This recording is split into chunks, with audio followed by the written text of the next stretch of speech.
Muy buenos días, mi nombre es Ana Gabriela Pisfil de Clínica 6. El día de hoy voy a abordar el caso clínico de un paciente de 45 años de edad quien presenta movimientos bruscos y estereotipados en su cuerpo. Tiene diagnóstico médico de Corea de Huntington y a su vez presenta una hemiparesia espástica del lado derecho de su cuerpo. Es remitido a fisioterapia para evaluación fisioterapéutica, un posible diagnóstico y el tratamiento fisioterapéutico correspondiente.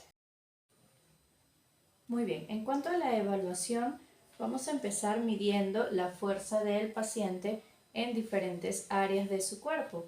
Esto lo vamos a hacer con la escala británica de evaluación de la fuerza, en donde vamos a medir si el miembro se mueve, si no se mueve o qué tanto es el movimiento dependiendo de la fuerza que se le coloque, si es venciendo la gravedad o si es por una fuerza externa aplicada por el terapeuta.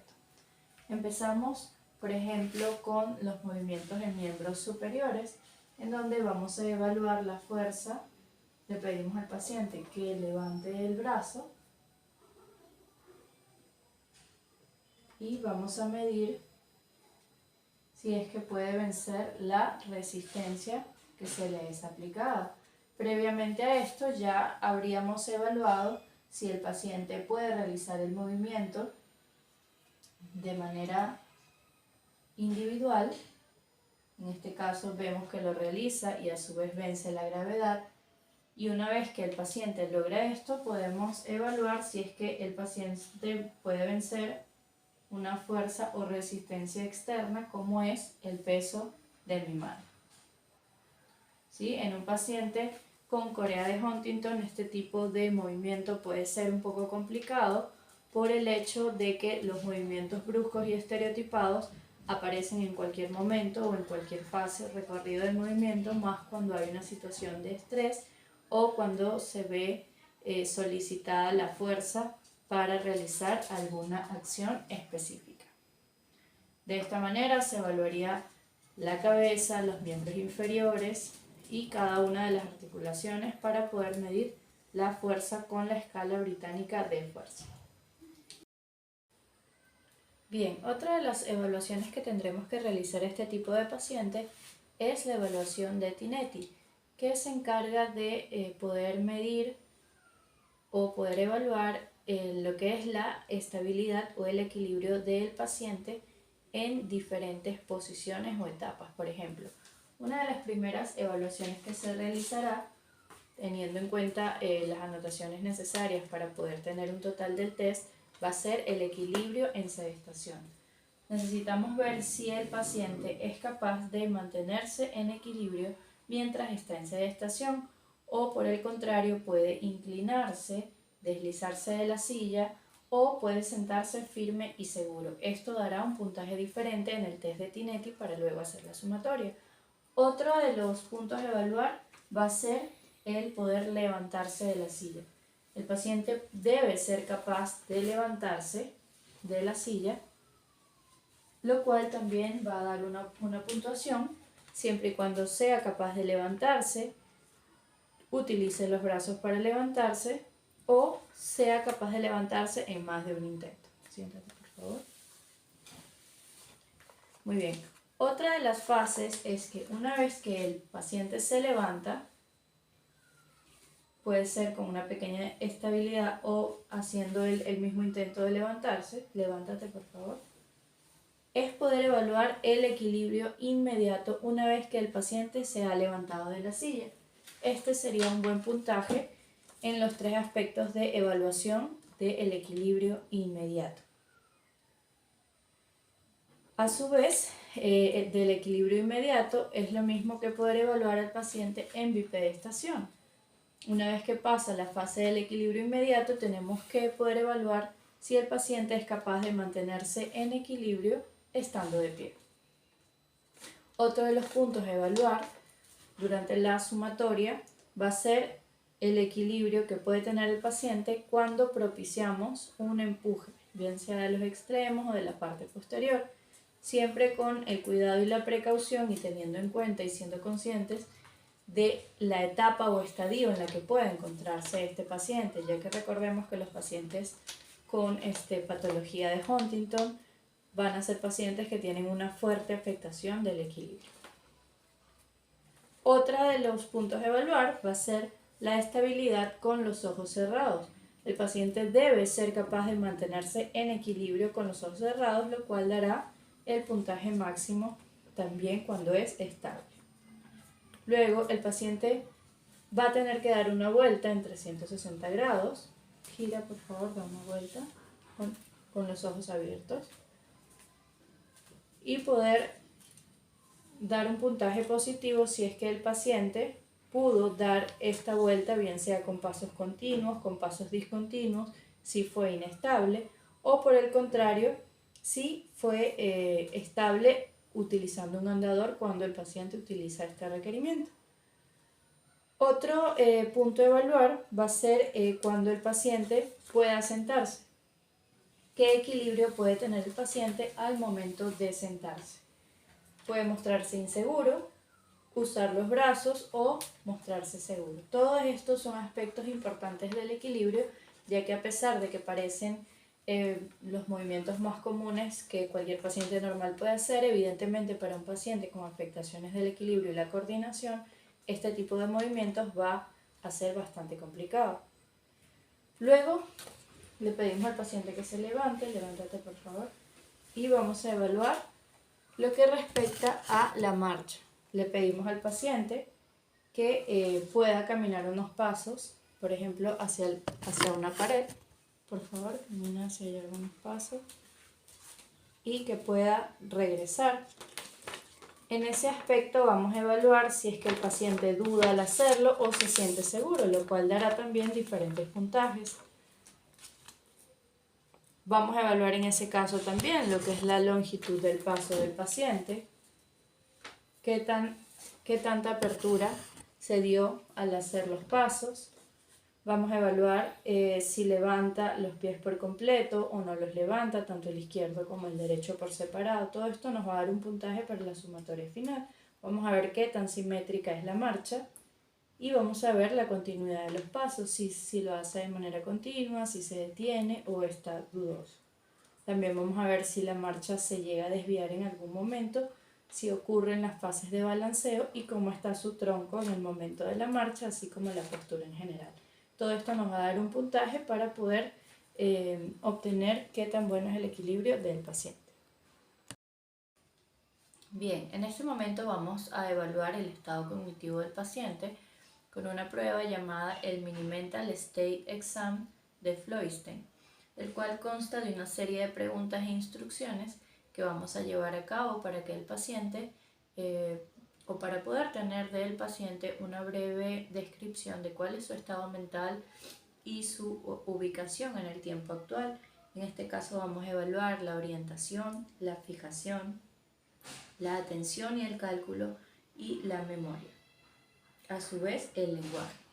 ¿Sí? Vamos a llevar a cabo el test con el paciente realizando la mayor cantidad de actividades para que podamos tener un resultado y así nos va a ayudar con el diagnóstico terapéutico. Muy bien. Con el señor Carlos le vamos a hacer una serie de preguntas. Bien, vamos a preguntar, por ejemplo, ¿en qué año estamos? 2022. Vamos a preguntar en qué estación del año estamos. Primavera. Bien, así como esta pregunta vamos a realizar otras como por ejemplo, ¿en qué día estamos? ¿En qué mes estamos? ¿En dónde estamos? ¿Provincia, país o nación? Luego, para el momento de evaluar la fijación, vamos a pedirle al paciente que nombre 3 objetos en intervalos de 1 segundo. ¿Me puede nombrar por favor 3 objetos? Peine, cubierto y vaso. Muy bien. Una vez que el paciente nos dice los objetos, vamos a anotar un punto por cada una de las respuestas correctas, ya que esto nos está dando a entender que llegan a su mente rápidamente diferentes formas o objetos en donde nos habla un poco de su memoria o de la fijación. Luego vamos a evaluar lo que es la atención y el cálculo, por lo cual vamos a realizar series de 7. Después de esto, le vamos a pedir que nos deletree una palabra. Por ejemplo, las series de 7 le vamos a decir al paciente, desde el número 20, veme diciendo números de 7 en 7. Es decir, 20, luego 13 y vamos restando 7 números. 20, 13, 7, 0. Bien. Una vez que hacemos esto, vamos a ir anotando un punto por cada respuesta correcta. Luego le vamos a pedir al paciente que nos deletree una palabra al revés, como por ejemplo la palabra mundo. Por favor, señor Carlos, deletréame la palabra mundo al revés. Mundo, mundo, odum, ¿no? No, deletreal. Deletreal. Mundo, O-D-N-U-M. Muy bien. Una vez que el paciente nos deletrea la palabra al revés, en donde son deletreos poco comunes para poner en ejercicio la mente del paciente. Si lo hace de manera correcta, también sumamos un punto. Luego vamos a trabajar lo que es la memoria. En este caso, le vamos a pedir al paciente que nos diga las 3 palabras que nos mencionó antes, por favor. Los 3 objetos. Peine, cubierto y vaso. Muy bien. También anotamos un punto por cada respuesta correcta. Luego vamos a decirle al paciente que nos señale diferentes objetos que le vamos a mostrar. ¿Cómo se llama esto? Borrador. ¿Cómo se llama esto? Peine. ¿Esto? Lapicero. Muy bien. En este caso también anotamos 2 puntos si logró hacer. A su vez vamos a ir realizando diferentes actividades que nos pide el test para evaluar la memoria, ¿no? Se hacen otra serie de preguntas. Luego tenemos lo que es la parte del lenguaje. En este caso vamos a pedirle al paciente que nos diga bueno, en realidad lo que vamos a hacer es darle una instrucción al paciente, ¿sí? Y vamos a pedirle, por ejemplo, que tome esta hoja, la doble por la mitad y la ponga en el suelo.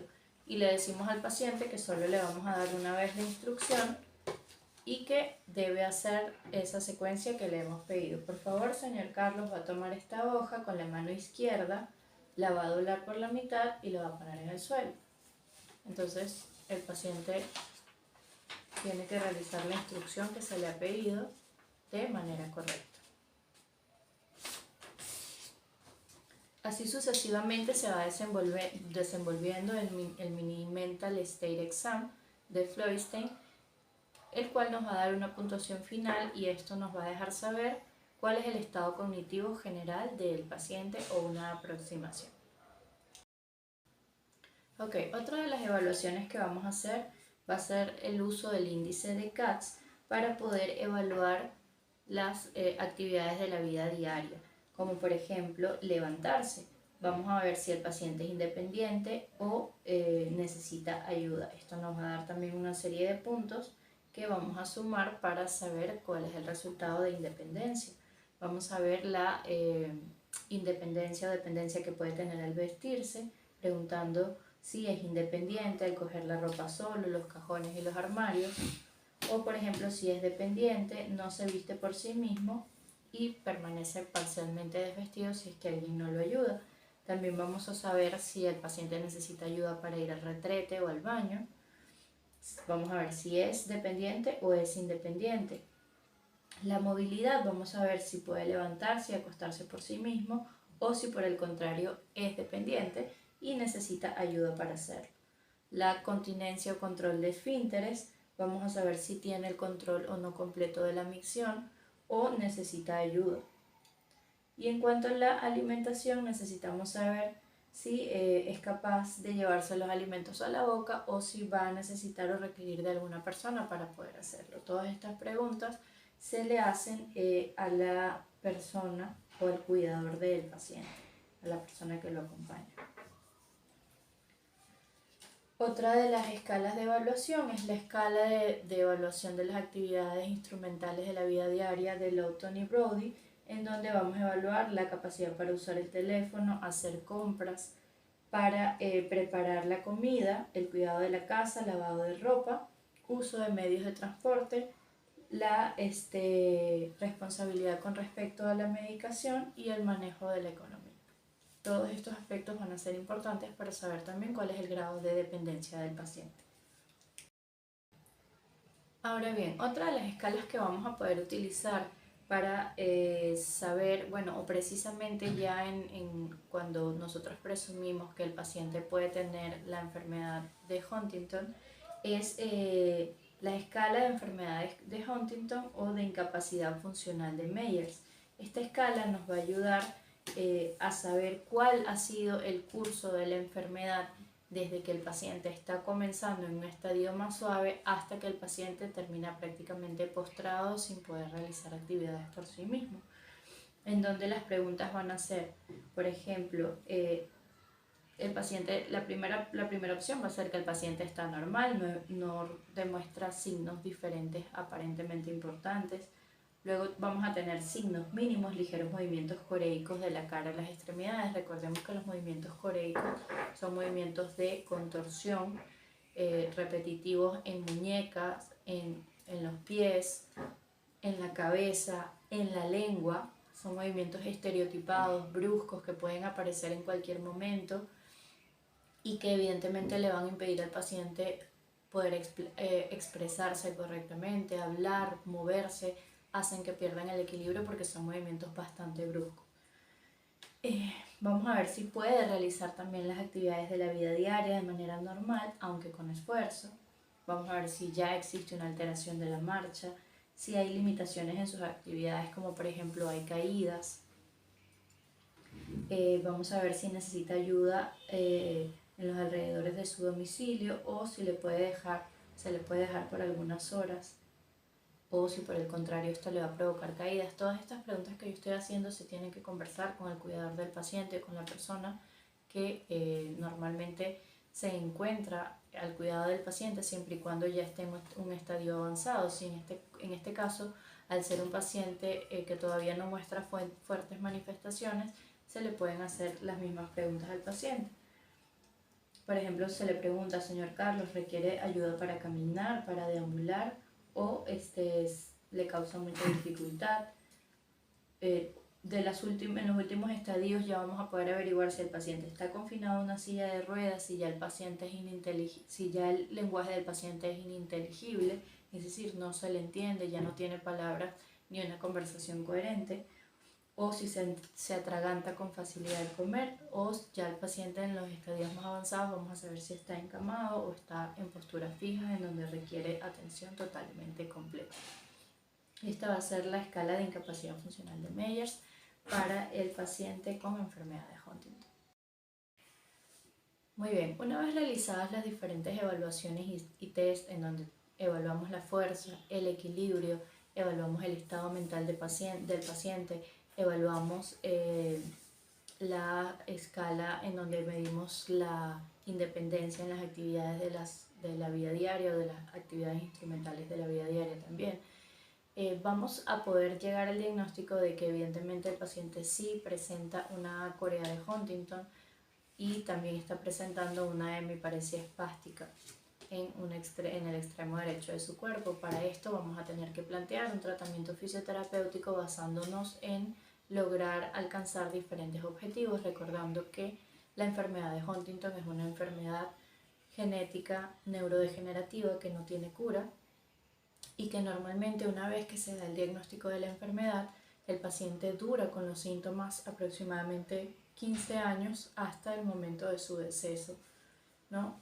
Evidentemente esto es algo que lleva al paciente de la mano con un doctor, con un neurólogo, pero el fisioterapeuta hace su parte en cuanto a una evaluación fisioterapéutica un diagnóstico fisioterapéutico con los diferentes test y escalas que mencioné previamente, que pueden ser usados perfectamente por un fisioterapeuta, y también para poder ir midiendo el avance de la sintomatología, ¿no?, a medida que pasa el tiempo.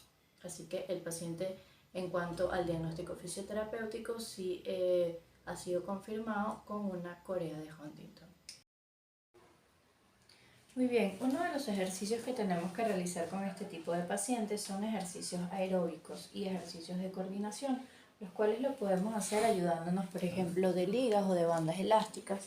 Le podemos, por ejemplo, pedir al paciente que coja la liga y separe sus brazos. A ver, señor Carlos, por favor, con esta liga en la mano y con las manos por encima de los hombros, vamos a separar y juntar despacio sin que nos venza la liga. Vamos a hacer 10 repeticiones.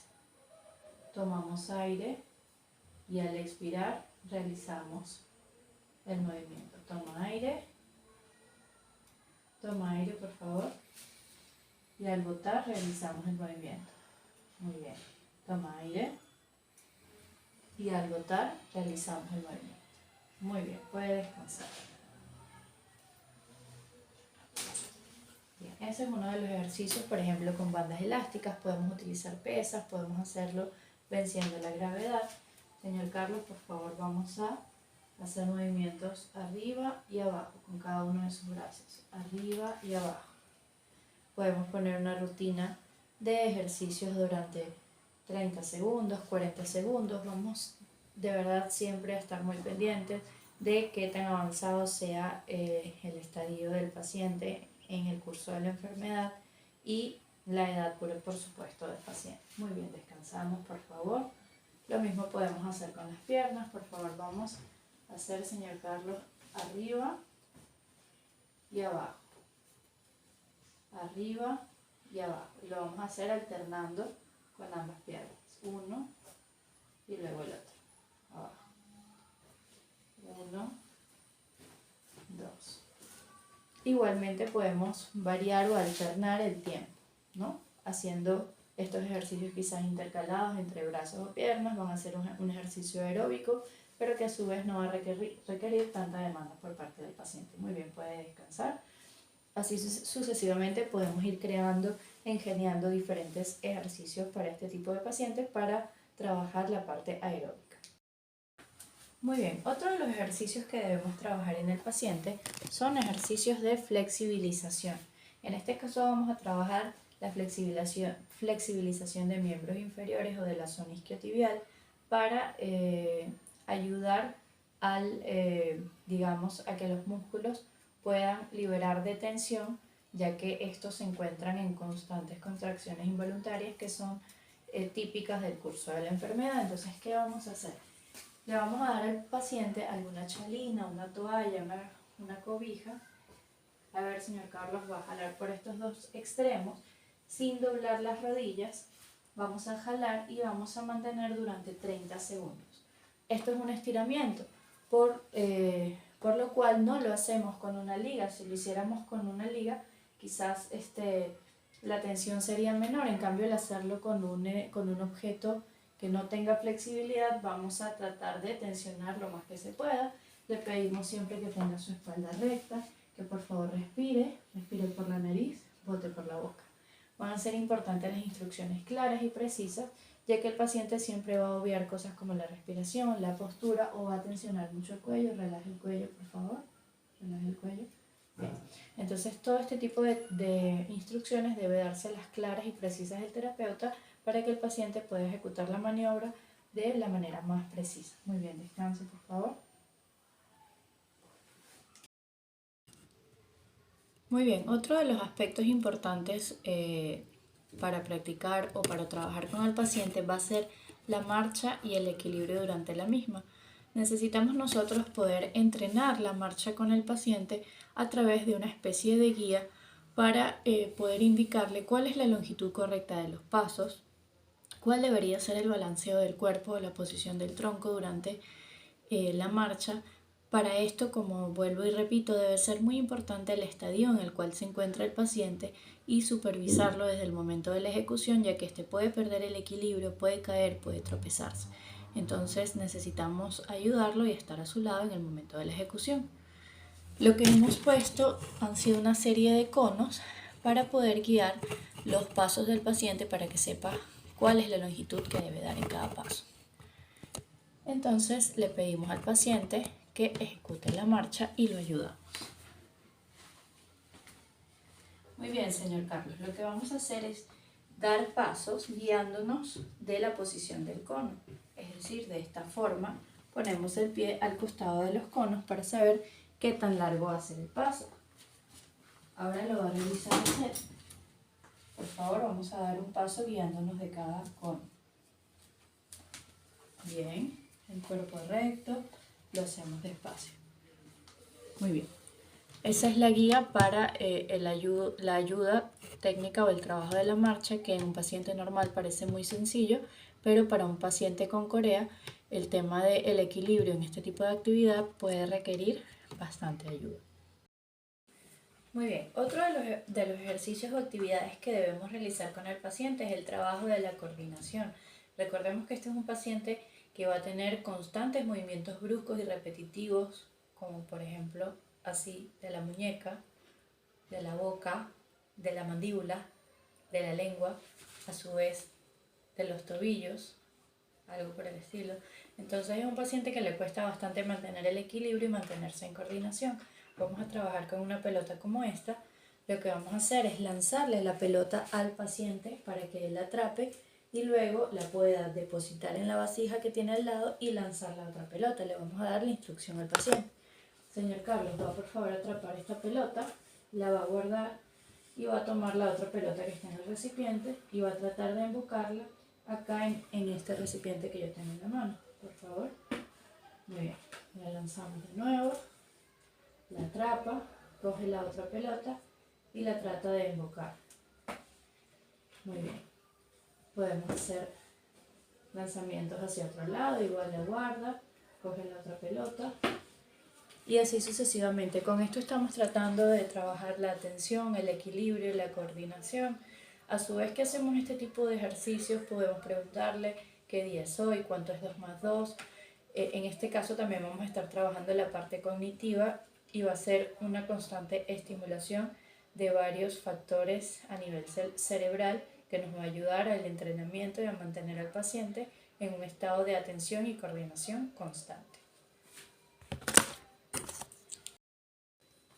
Muy bien, otro de los factores que tenemos que trabajar en el paciente es la respiración, es decir, ejercitar los músculos inspiratorios y expiratorios, quise decir. Entonces, necesitamos o podemos valernos de diferentes objetos para que el paciente pueda practicar la respiración a la vez que pone en fuerza o ejercita otros músculos. Esto va a requerir de un esfuerzo respiratorio mayor que nos va a ayudar a que este entrenamiento pueda ser más eficaz. Por ejemplo, le vamos a solicitar al paciente lo siguiente. Por favor, señor Carlos, va a colocar sus pies en la pared. Sí, por favor, los dos. A su vez, va a tener sostenido este balón presionando las piernas. Luego, con su mano derecha, va a sostener esta pelota en el aire. ¿Sí? Y este brazo va a estar en esta posición como si quisiera tocar la rodilla, pero sin tocar. Entonces le vamos a pedir, señor Carlos, por favor, tome aire profundamente, pero llenando la barriga, no el pecho. Inflando la barriga, por favor. Tome aire profundo. Más, infle la barriga. Muy bien. Sostenga por 1, 2, 3, 4. Y botamos muy despacio el aire con los labios como si quisiera soplar.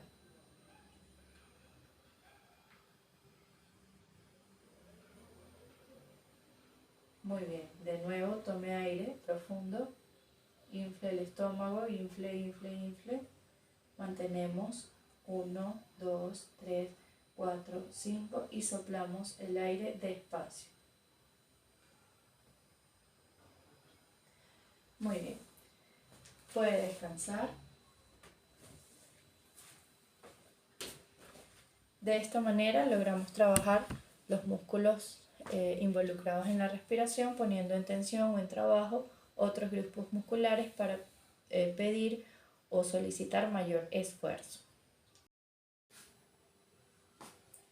Bien, ahora otro de los ejercicios que vamos a realizar van a ser los ejercicios de Frenkel para trabajar un poco la coordinación. En este caso vamos a solicitar al paciente o le vamos a indicar ciertos movimientos que él va a tener que ir ejecutando de manera progresiva, y a medida que va controlando el movimiento previo vamos a ir poniendo un poco más de dificultad. Entonces, uno de los primeros ejercicios va a ser decirle al paciente lo siguiente: señor Carlos, por favor, doble la rodilla deslizando el talón por la camilla hasta llegar a su glúteo, es decir, va a ser esto. Ajá. Y luego baja despacio. Muy bien. Lo mismo con la otra pierna, por favor. Deslice su talón y baje.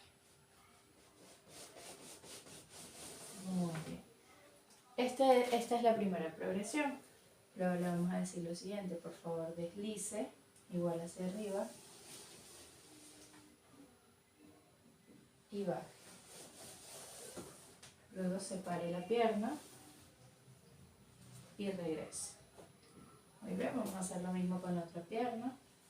Deslice hacia arriba, baje, separe la pierna, regrese. Así sucesivamente vamos a ir agregando cada vez un poquito más de dificultad, vamos a ir alternando con las dos piernas, vamos a ir haciendo cada vez más movimientos de cadera como abducciones o aducciones a la vez que trabajamos flexión y extensión de rodilla para trabajar la coordinación. Otra de las cosas que vamos a trabajar en este paciente va a ser algunos de los recursos técnicos de Bobath, como lo es el tapping inhibitorio. Como se mencionó en el caso clínico, que el paciente tenía una hemiparesia espástica en uno de los extremos de su cuerpo, lo que tenemos que trabajar es el tapping inhibitorio, en donde, dependiendo si tenemos una espasticidad flexora o extensora, vamos a trabajar el tapping en el músculo antagonista para ayudar a inhibir este reflejo espástico.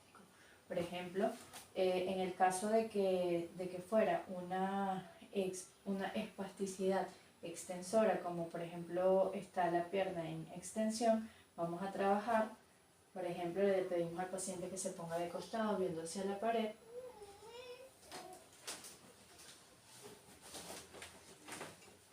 Trabajaríamos, por ejemplo, en este caso, en lo que es un tapping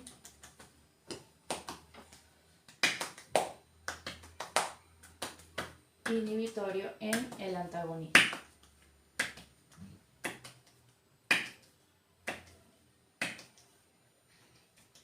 En este caso.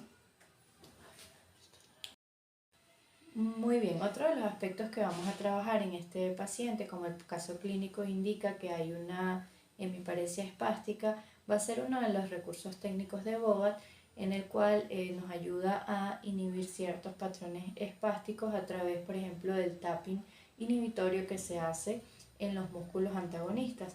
En el caso de que se estuviera afectando a nivel de la articulación de la rodilla, en la parte extensora, lo que haríamos sería un tapping inhibitorio en la parte flexora, por ejemplo, de esta manera, en donde estimulamos el músculo antagonista para solicitar que disminuya esta espasticidad a nivel extensora, ya que estamos estimulando el flexor, que en este caso es la parte antagonista. Bien, otra de las técnicas que vamos a trabajar con este tipo de pacientes es el método Perfetti, el cual busca trabajar la coordinación visomotora, la fijación, la atención y la memoria de los pacientes a través de ciertas actividades que se realizan tanto con los ojos vendados como con los ojos descubiertos También buscan trabajar la propiocepción, la sensibilidad táctil y el poder identificar diferentes objetos con los ojos cerrados. Entonces, una de las actividades que proponemos en este caso es, por ejemplo, con esta hoja de papel, con este dibujo, que siga con su dedo el recorrido del dibujo. Entonces le pedimos, por favor, señor Carlos, va a hacer con su dedo el recorrido que está marcado en este dibujo. A ver, inténtelo. Recordemos que es un paciente que tiene una fuerte dificultad de coordinación a nivel de sus manos y de su cuerpo, entonces este tipo de actividades va a ser bastante compleja para ellos. Luego vamos aumentando la dificultad, quizás haciendo los trazos un poco más largos y curvados para que la tarea cada vez se vuelva un poco más difícil y poder desempeñar más trabajo por parte del paciente. Otra de las actividades que se propone es estando el paciente con los ojos cerrados o vendados. Por favor, cierre sus ojos, señor Carlos. Le vamos a dar diferentes objetos para que él lo identifique. A ver, tome este objeto, por favor. Trate de identificarlo, tóquelo. Un resultado. Muy bien. A ver, por favor, otro objeto. Un piloto. Muy bien. Ya puede descansar. Así sucesivamente vamos a ir dando diferentes objetos o texturas para que el paciente pueda identificarlos. En esto más o menos se basa el método Perfetti y también nos va a ayudar con este tipo de pacientes.